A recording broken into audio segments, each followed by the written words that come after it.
राम राम शेतकरी मित्रांनो, स्वागत आहे आपलं आजच्या नवीन ब्लॉगमध्ये। तर मित्रांनो, बघू शकता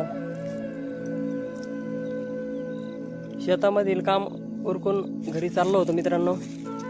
रस्त्यात ही बोर आढळली आणि म्हटलं थोडं बोर पण खावं।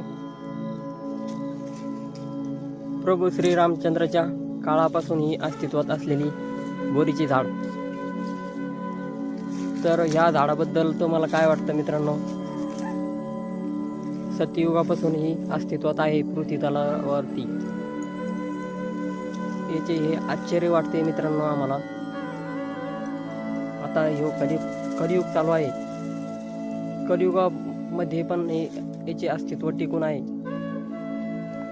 कारण श्रीराम प्रभूंनी शबरीच्या हातून बोरं खाल्लेले होते मित्रांनो। त्यापासून हे बोरीचे झाड या पृथ्वी तलावावरती अजूनही अस्तित्वात आहे मित्रांनो। तुम्हाला काय वाटतं या विषयी? कमेंट करून सांगा मित्रांनो, नक्कीच सांगा। तर मित्रांनो, भेटूया नेक्स्ट व्लॉगमध्ये। तोपर्यंत काळजी घ्या आपली। जय जवान जय किसान।